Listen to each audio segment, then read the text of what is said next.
Ladies and gentlemen, please welcome Prime Minister Benjamin Netanyahu.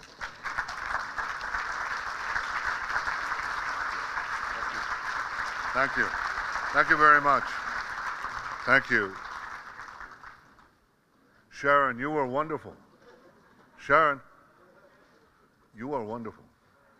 I apologize. It's all because of me. I have in 7 minutes a conversation with Secretary of State John Kerry, and it's an important conversation. So we kvetched everything, you know. But sometimes, you know, when you're bereft of time, you get to the main points, and I think Speaker Yuli Edelstein just hit the nail on the head. He and Natan Sharansky were here. I sort of view them as my proteges because they were ministers in my government, but they fought for the Jewish people and for Jewish identity and for Jewish freedom well before that. And they continue to do so today, and I salute both of you. As I do my many friends who are here, I went into a more detailed presentation yesterday. You may have heard it. Just press repeat. If we had time, I would repeat it. But I don't have time now, so I want to get to the main point. Look at what's behind me. You see this magnificent mural of Chagall, and you see Abraham over there? That's the blue figure with Isaac. Then this big fellow here, you know him? You know him? Yeah. Moshe. And that's King David. This is our beginnings, almost 4,000 years ago. And shortly thereafter, the tremendous contribution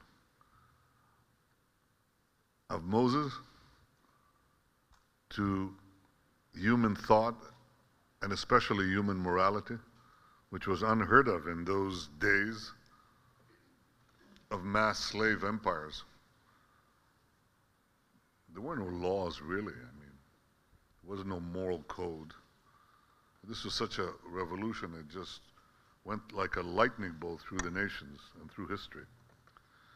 It's a particular code for us, but it's a universal code that we gave mankind, and without it, there would be no morality in the world. But we also have the needs of our own survival, and King David epitomizes the idea of Jewish sovereignty and our capacity to take charge of our own destinies in our own land. So we had a tremendous history. And while not all the nations and not all the leaders know its details in this ahistorical age, I always say that in the age of modernity and the spread of the internet, there's a paradox, because you're lucky if people's historical memory goes back to breakfast. But ours goes back.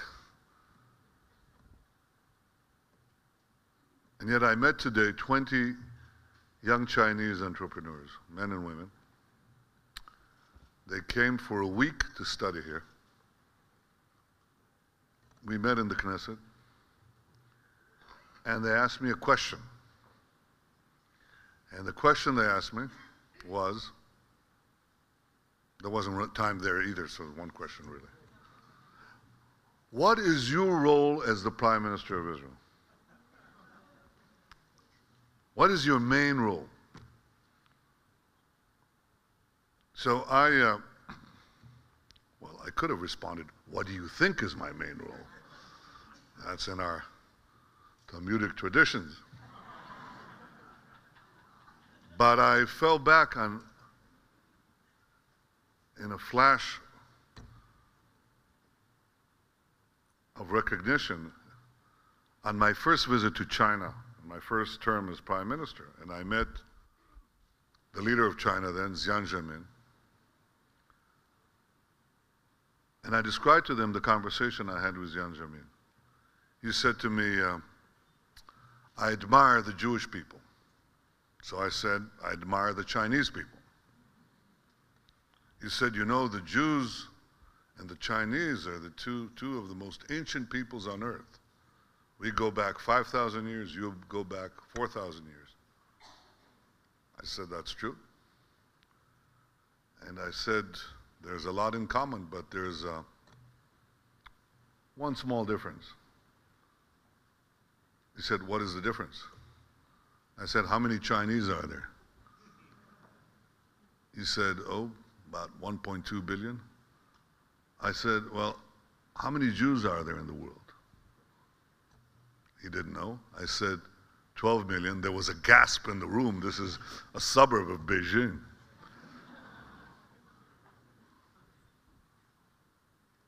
And I said to the leader of China, you know, that's odd. Because at the time of the Roman Empire, the Jews constituted 10% of the population of that great empire.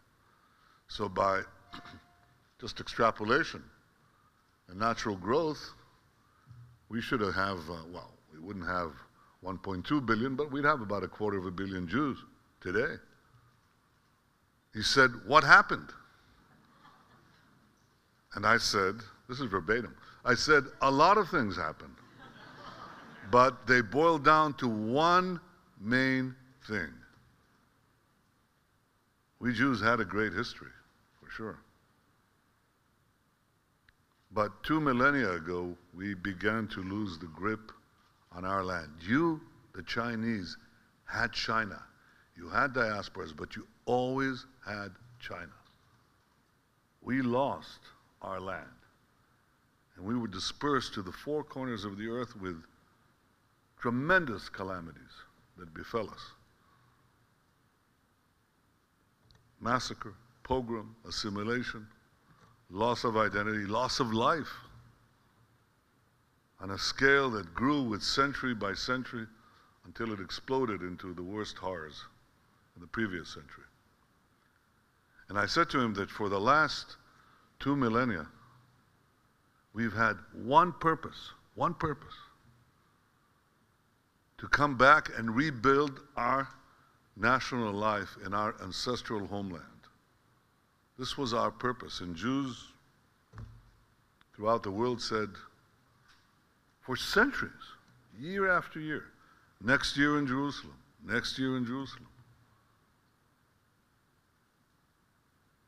And it fell to my parents' generation to succeed in retrieving for the Jewish people what was lost.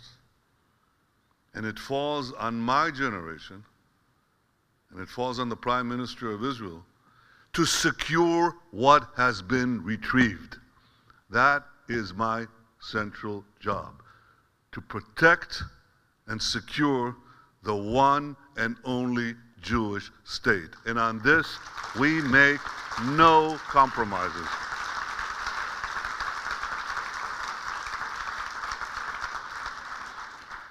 That's my job. That's your job too. You wouldn't be here on this mission if you didn't believe it's your job. That has changed your life. You're directing your efforts, your passion, your devotion, your dedication to this goal. It is something that infuses tremendous import into our lives, because we know that almost 4,000 years ago, not very far here, less than a mile from here, Abraham stood on that rock, and David played his harp here in this city.